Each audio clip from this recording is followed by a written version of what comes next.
Hey Jason, how you doing? I just want to encourage anybody that's in the other room, if you want to come on over here.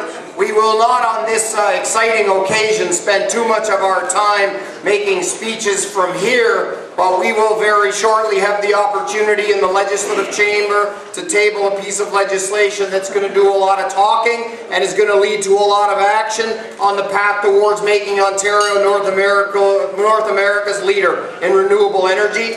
All of this has been made possible through the contributions of many of you, and for whatever efforts I've been able to make, those have been made possible because my boss, the leader of our party and the Premier of the province of Ontario, has given me the opportunity to bring forward this piece of legislation today that I think when you have a chance to review it, you will agree is bold. Please join me in welcoming the Honourable Dalton McGuinty.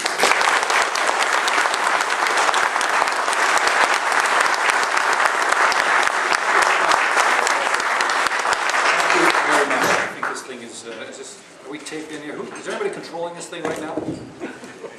Maybe I'll just lift this baby up here. Okay, that's good. Richard, don't worry about that. That's great. I find you often have to come here to swallow these damn things to get them to work properly. Thanks very much, everybody, for joining us today on this very, and I use this term advisedly, auspicious occasion. A number of months ago now, I asked George Smitherman to do something with respect to promoting the green economy and driving hard, and I said it's absolutely essential that whatever we do makes the world sit up and take notice. And at a minimum, I want all the US governors to say, why didn't we do this first? Right? So we intend to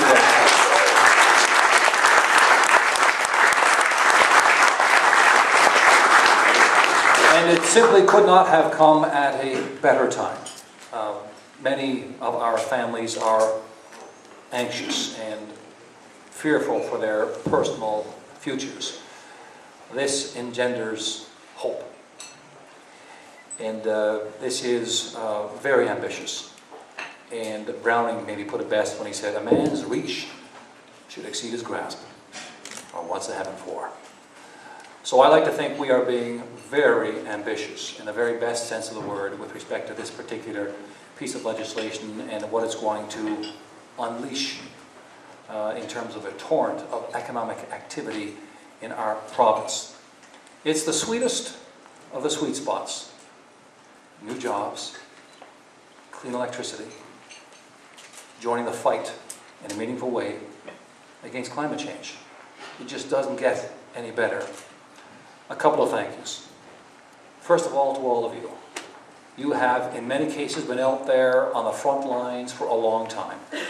George and I have the wonderful luxury of moving about at the 30,000-foot level. You work in the front lines. I want to let you know that I'm proud of each and every one of you and the contributions you've made to this particular piece of legislation. Secondly, I cannot help but praise our champion, George Smitherman.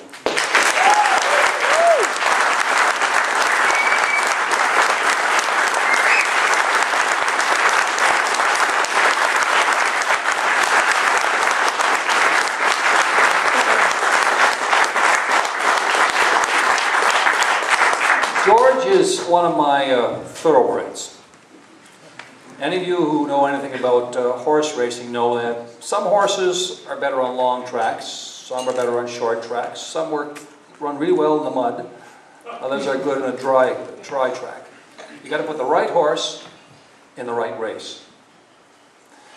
This is the right horse. This is the right race.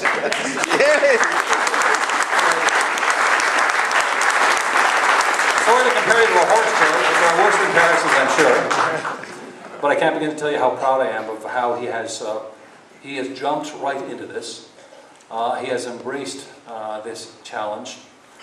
He has enlisted each and every one of you in this cause. And he will accept no barriers, suffer no obstacles. We will drive hard on this. There are so many moms and dads today in Ontario who are wondering about their future. and are wondering if we are going to inject a note of optimism into this economy. And this is a powerful clarion call for optimism. So once again, thanks to all of you, and thanks to our champion, George Smith.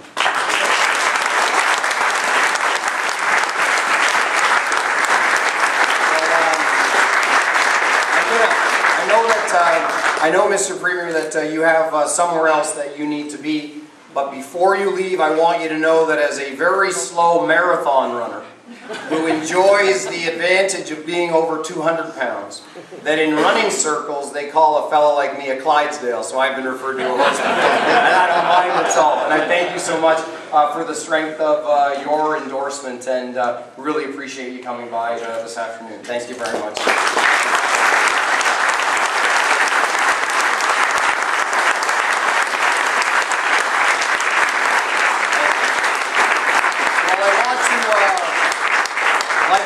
Like I promised, we won't spend too much time up here, but there are a few folks that really do warrant recognition, and then we're going to have one closing set of remarks from someone who's already got some of this stuff done in his local community. I want to first off acknowledge I'm going to have the order of precedence slightly off, but I really do want to acknowledge my parliamentary assistants. They're both here, Laurel Broughton and Phil McNeely. Please give them a round of applause.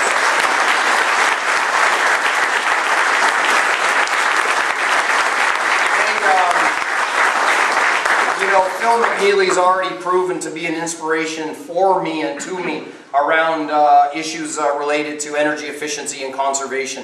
We'll see strong evidence of that in the bill presented in the legislature today, but over the course of the next weeks and months, I want you to know that I'll be depending upon him a lot because he's such a passionate, such an extraordinary champion for conservation. And Laurel Broughton is a great friend of mine. She hails from Etobicoke, where I trace my roots. And I've had the opportunity on so many occasions to work alongside her on things that make a difference for people in the province of Ontario. Now, I think quite a few members of the legislature have come in, and I'm pretty sure my list won't be perfect, but I do want to acknowledge those that are here or that were here. I want to acknowledge the Minister of the Environment, my good friend John Gerritsen. I want to acknowledge Mike Gravel, the Honourable Mike Gravel, Minister of Northern Development and Mines. My predecessor, Minister of Energy, the Honourable Jerry Phillips. Chris Bentley, the Attorney General, the Minister from London is here. Kevin Flynn and Charles Sousa, Khalil Ramal, Reza Maridi, Sophia Agilanites, Pat Hoy. I'm pretty sure I saw Yasser Naqvi, the member from Ottawa Centre, and perhaps a few more that are here and that I'm going to miss. But at the heart of this point, I want to say one thing. This piece of legislation that will be introduced within around an hour from now is an opportunity that I have to present on behalf of a government, a framework for action which is not possible without all elements of the government deciding to act and without all elements of our energy agencies aligned behind the very same mission. And in this room today are a reflection of the people who will be called upon. And man, oh man, will they be called upon to do a variety of efforts which, when they come together, will provide for, in this jurisdiction, the opportunity to be a leader. And I want to say that I have been so gratified by the willingness of so many, and so many who have worked so hard to make a difference on this file. I can't possibly name all of them. But I thought it would be rather fitting to close off our little talk here and get back to the opportunity to say hello to one another, to introduce to you someone that I have come to know rather well. My husband Christopher is here, and Christopher and I enjoyed the privilege just about 2 years ago in a very beautiful place north of Elliott Lake, Ontario, to get married. And this, I'm just keeping alive the theme from the Oscars last night, which was so gratifying. We did so in the traditional territory of a First Nations community which is already reaping some of the benefits from initiatives related to renewable energy, but perhaps even more particularly, a First Nations community that, along a whole group of First Nations in the province of Ontario, understands that the Green Energy Act is and will be for them an opportunity at last for many First Nations to enjoy a much more appropriate share of the economic pie than we all know has been the case in the province of Ontario. And I hope that you will join me in welcoming for some comments on behalf of his community, and also representing Grand Chief John Bocage, who's from the Anishinaabe Nation. It's my great privilege to introduce to all of you Chief Isidore Day of the Serpent River First Nation. Thank you very much.